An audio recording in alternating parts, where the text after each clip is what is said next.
Good morning, friends. Would you like to launch a rocket? Wait, you don't have a rocket? Well, I think we can fix that. Let's go to our friends Jen and Ben and learn how to make a straw rocket. For the straw rocket activity, you're going to need the following materials: popsicle sticks, straws, brass fasteners, rubber bands, eraser heads, tape, scissors, and index cards are another form of thick cardstock. Are you ready? Yeah. Okay, so we're gonna start by taking one of our straws, yes, and we're going to place an eraser head on the end. This is needed not only because it's a little bit pointy to help the direction of the arrow or the rocket, but it's also a little bit of weight and it's a little bit softer, so if it hits something, it doesn't hurt it. And when you pick your straw, you want a thick straw so that the eraser can fit around it. Yes, so thicker straws like you might get at a restaurant are the better ones to use here. Okay, so we also need something, this is going to be a straw rocket. So we're gonna use a rubber band as our source of energy. And we need a little hook for the rocket to hook onto for that. So here, I'm gonna give you a pair of scissors. That's what we're gonna use the brass fastener for. So to make this a nice little hook, we take it, you look here, and we're just gonna bend it down slightly like this. So now it makes a nice little hook. Now that we've got our hook, we're going to tape it to the side of our rocket just below where the eraser head sits. Sometimes it's a little bit tricky to hold the brass fastener in place and also tape it. So you might need a little bit of help with this one, but I find sometimes if I hold it at the very tip and press down firmly, see how they look. That's pretty good. All right, so if this is a rocket, so we have our rocket body, right? We have the nose of our rocket. What are we missing that all rockets have, or at least most rockets have that you've ever seen? Usually like some sort of fins. Fins, yes. So fins aren't quite like plain wings. Fins don't create lift, but they help a rocket go in a particular direction. So we're gonna add fins to our rocket to help it keep going in its the proper direction. So what color would you like to use? Yellow? Okay, I'll use green. All right, so to create fins, most fins that you've probably seen are usually in a triangle shape, and I find it's nice to take my index card and fold it in half until I feel I've gotten to the size that I want for my fin. So I'm gonna fold it in half and then cut it. A pair of scissors for you. So that gives me two pieces. I think that size of a fin is appropriate for the size of my rocket. Probably a little big. Probably a little big, yeah. So let's try folding it again. Now that's not too bad, but I think I'm gonna go a little bit smaller. So I'm gonna take half of my stack and fold it one more time. Cut that in half. All right, so once you get to the size that you want, just like Ben did there, a nice way to make an easy triangle is to go corner to corner. All right, and that helped me create 4 equal triangles that I could use for fins on my rocket. I think for my rocket, I'm going to use 3 fins. How many rockets are you going to use for yours? I think I'm going to use 3 fins as well. 3 fins also, yeah. We recommend anywhere between 2 and 4 fins. Remember, the more you add, the heavier that it gets, but you want at least 2 to keep it balanced. All right, so there's a trick to taping your fin to the side of your rocket. Now, first of all, before you tape it there, it's important, one of the ways that we're going to use this straw is we're going to have a special launching stick, and the rubber band hooks like this, and we pull it back to shoot. So we wanna make sure we leave a little bit of room for our fingers to pull back. So we don't wanna put our fins on the very, very end of the straw. Okay, the second part where it gets a little tricky is putting tape on something that's flat against another thing that is round. So try to make yourself a piece of tape that is just a little bit longer than the fin itself. Probably gone a little too long here. And I'm going to create it such that it sort of overlaps over half of it. So I have about half the tape on my fin and the other half sticking out. So I'm going to take that then, again, leaving some room at the end of my straw so that I can place my fingers, and I'm just going to push it back like that. Excellent, there we go. And any of this excess that I have at the top, I can just fold down over like this. Make it nice and tight. Now I'm going to do the same thing on the other side of that fin.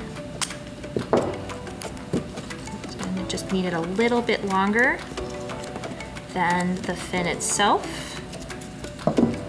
All right, one fin down, 2 more fins to go. I'm going to use the same process for the other 2. So here I need to start thinking about the positioning of my fins. I'm going to do 3, and it's a pretty good idea to keep those fins symmetrical, although you can test out how symmetry of your fins affects its flight. That would be a great test. So I'm going to give a little bit of space here, and then wrap this around. All right, so now I have 2 of 3 fins, and my last one I want somewhere up here at the very top. Usually the placement of your last fin is the most important, so you can balance out the positioning of all of them together.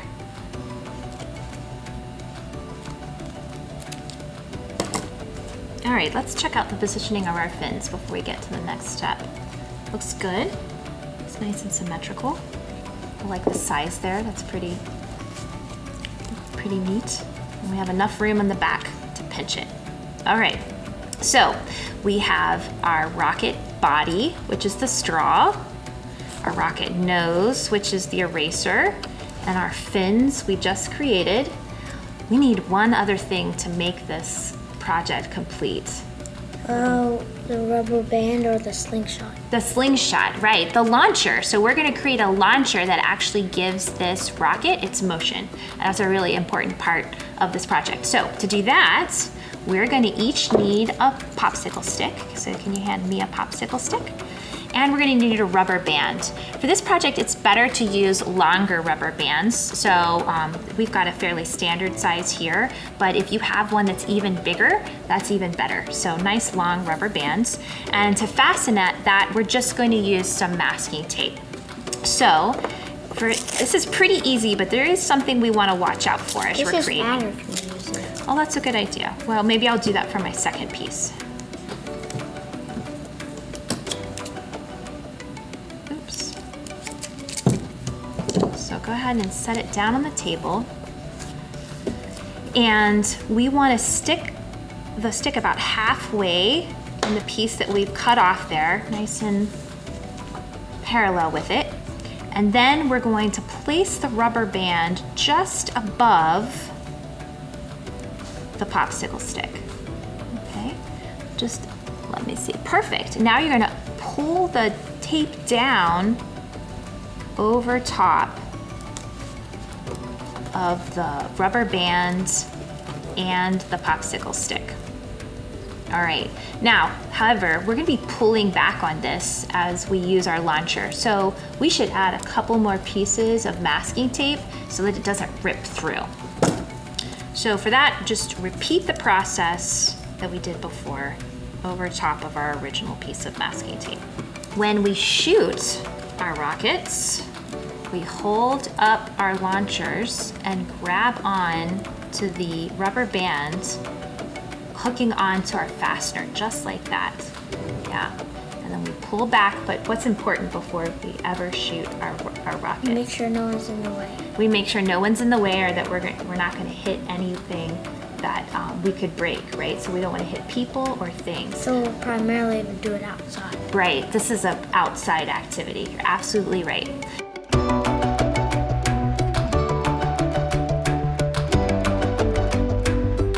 Rubber bands are elastic. To say that something is elastic or has elasticity means that it returns to its original shape after being subjected to strain. Now, most solids have a little bit of elasticity, but they also have what is known as an elastic limit.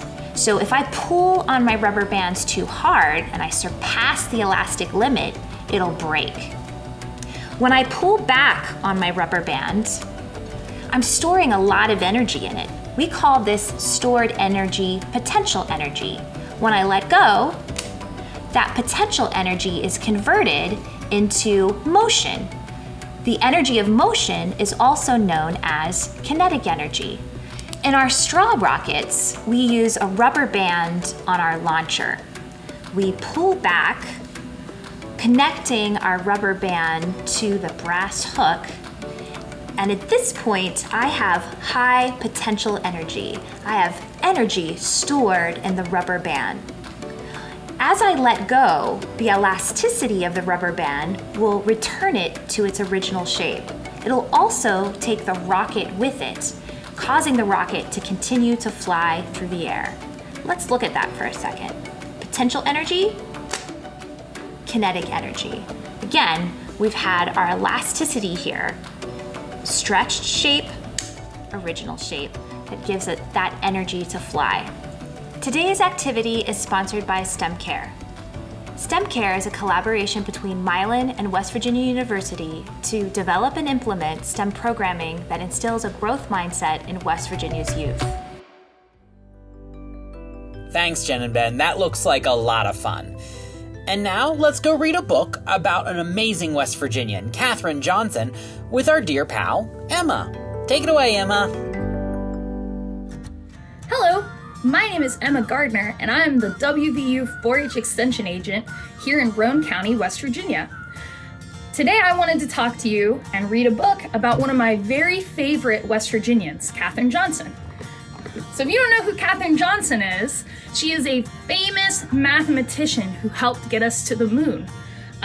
She's actually, what's so awesome about her is that she went to both West Virginia State University and WVU, which are both universities in our state. And she was an African-American woman who was just brilliant at math. And so the book that I'm going to read to you today is called A Computer Called Katherine. So what this means is it's not a computer like we think of today, where you type into it and you can visit things on the internet, but instead it's a computer as someone who can compute, as in do math. So, A Computer Called Katherine by Suzanne Slade and illustrated by Veronica Miller Jameson.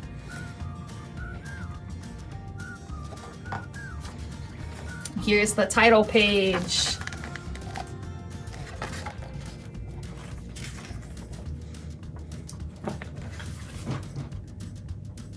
Everywhere she went, Katherine counted. She counted her steps to church. She counted the plates at the dinner table. 1, 2, 3, 4, 5, 6. She even tried counting the stars in the sky. 7, 8, 9, 10.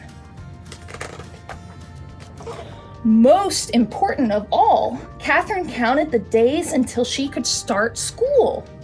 Finally, at age 5, she followed her brother hundreds of steps to the 2-room schoolhouse. This is the schoolhouse.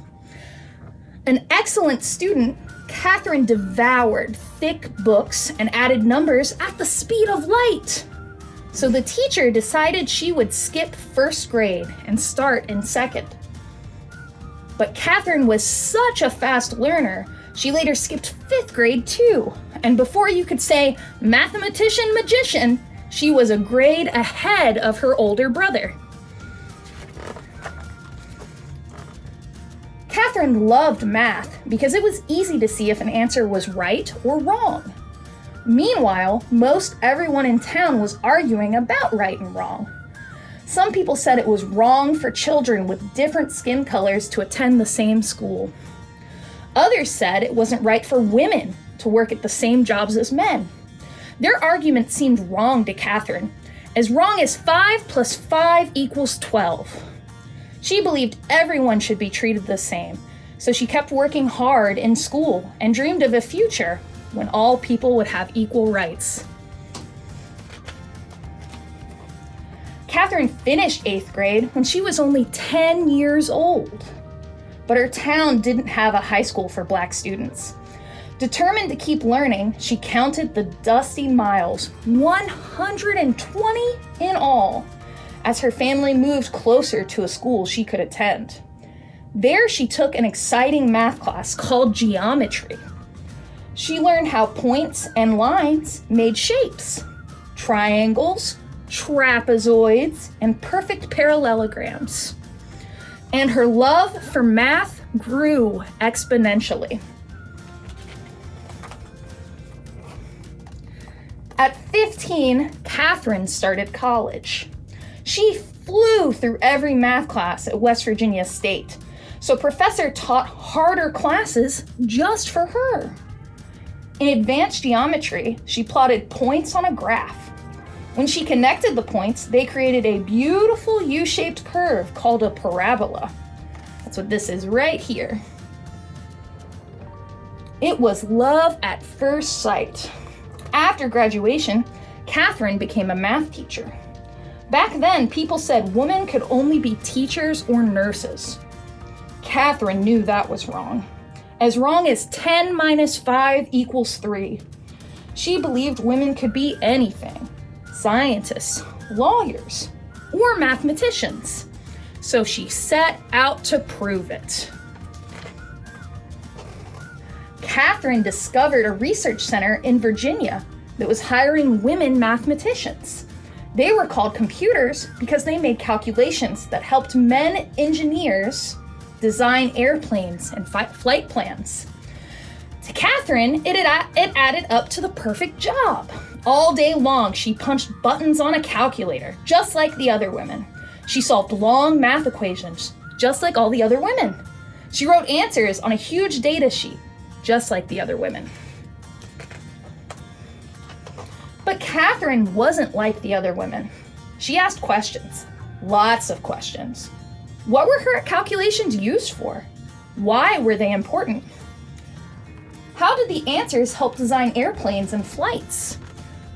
The men engineers noticed the woman who asked intelligent questions and how quickly she dissolved difficult math problems. So they asked Katherine to join their space team. Its mission, send America's first astronaut into space. Katherine said yes. Then she discovered that women weren't allowed to attend the group's meetings. She knew this was wrong.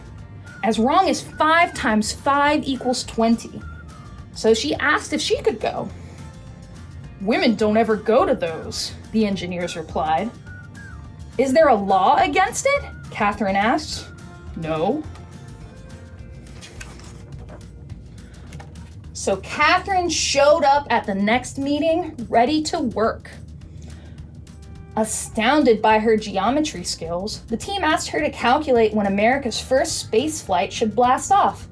Katherine agreed, but first, she asked questions, like, where should the rocket splash down? How high should it fly? When should it land? With that information, Katherine carefully computed the rocket's flight path, a beautiful U-shaped curve. Next, she worked backwards to figure out the time it should blast off. Then, she began counting the days until launch. On May 5th, 1961, Alan Shepard blasted off. Following Katherine's flight path, he soared into the silvery sky. 15 minutes later, he splashed down in the Atlantic Ocean, right on schedule. And right on target. Soon, Americans began dreaming of a longer flight around the entire Earth. To figure out the math for this long, complicated trip, engineers decided to use their new room-sized computer that worked much faster than people. But astronaut John Glenn trusted Katherine more than a machine. He wouldn't step foot onto the rocket until she said the computer's calculations were correct. Happy to help, Katherine checked every number. On February 20th, 1962, John Glenn became the first American to orbit the Earth.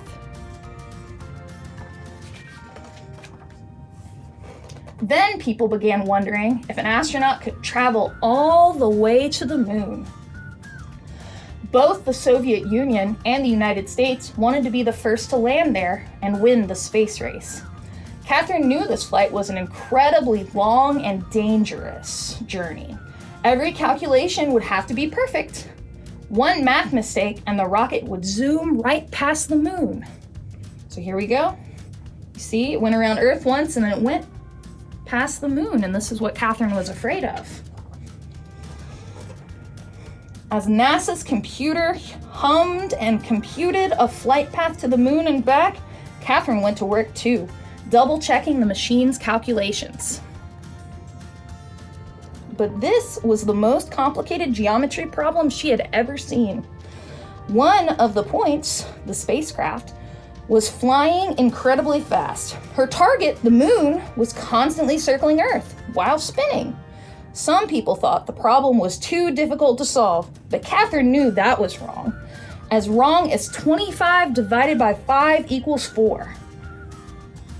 She calculated and computed. She plotted and planned. She created a bold, brave path all the way to the moon and back.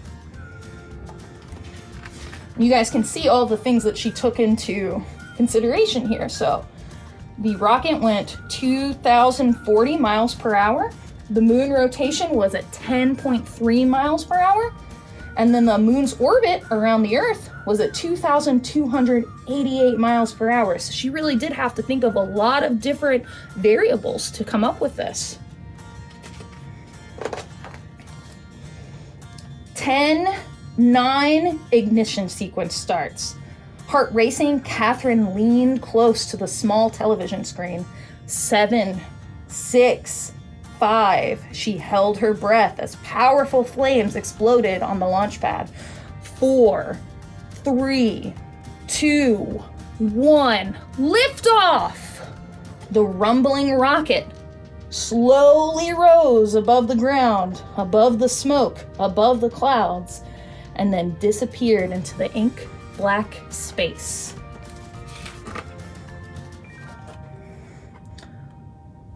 Four days later, as Neil Armstrong took his first steps on the moon, Katherine smiled and began to count.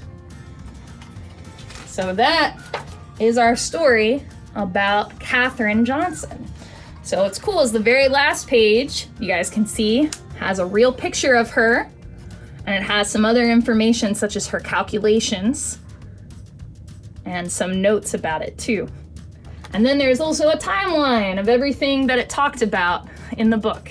So this is one of my favorite books, A Computer Called Katherine. It has a lot of math and science in it, which I love. Katherine Johnson was a really cool lady, and I'm proud that she was from West Virginia. Actually, the NASA Center in Fairmont is named after her. So that's something that maybe you didn't know. Well, I hope you guys have a great day. Goodbye. Guess what time it is? It's snack time with our friend Susan. Take it away, Susan.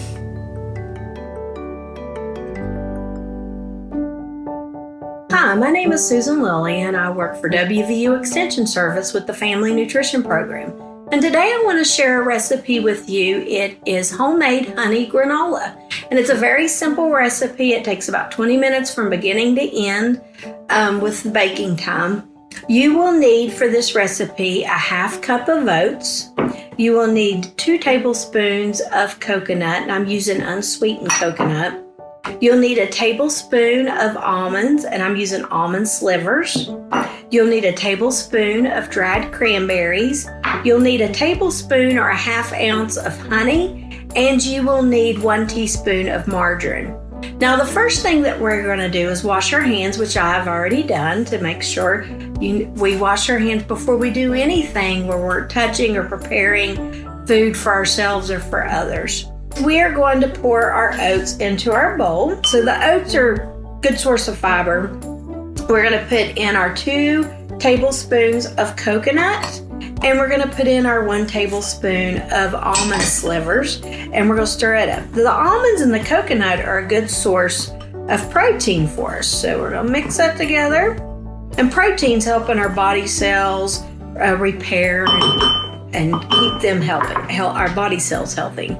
All right, so the next thing that we are gonna do is I'm gonna get my margarine out of the the microwave that I had pre-melted. So I have my teaspoon of margarine, and I've got my tablespoon of honey that I have already pre-measured out. So I'm going to mix those together. Let me get all that yummy honey out of there. Kind of holds our granola all together. And I'm going to mix it together. And then I'm going to pour it in with my oat mixture. Getting all that goodness. I don't lose any of it. Okay, so I have that. I'm going to mix this together to bind it together.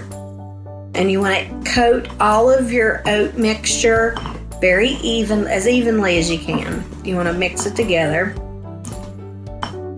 Now we're not mixing the cranberries in yet because we are going to mix those in at the end. So just hold off on the cranberries. Okay, so the next thing I'm going to do is I already have a pan that I have put some parchment paper on. And there's no need to add any baking spray or anything because we already have the oil in the granola mix. Getting all that out of there. And I'm going to try to spread it out evenly so it toasts evenly. And we're going to put this in the oven for about 5 minutes to toast. About 5 minutes to toast. And while that's toasting, after the 5 minutes, you're going to pull it back out of the oven safely. You're going to stir it around again and spread it out again evenly again. And you're going to put it back in for 5 more minutes. I have already pre-toasted one set. Oh, let me set my timer so don't let that burn. All right, so I already have one here. I've pulled out and see, got a little bit too toasty. And that was with the time that was on there. So what I'm gonna do now is I'm gonna pour it in a clean bowl. When it's cooled completely, I'm gonna pour in my tablespoon of dried cranberries. Get all that. And then I'm going to stir all that up in there together, good. And then I can enjoy it in a lot of different ways. I can sprinkle it over some fruit. I can, let me pour it out here so you can see how pretty it looks. You can sprinkle it over some fruit and eat it that way. To add more whole grains, you could put it over some granola and eat it that way. Or you can even put it in a bowl for a snack or breakfast and pour a little bit of milk, a low-fat milk on it and eat it that way. So there's our granola, and I hope that you enjoy this recipe. Thank you. Hey, Energy Express friends, did you have a fun day? I know I did. Well, we'll see you again soon for more fun and more activities. Have a good one. Bye-bye.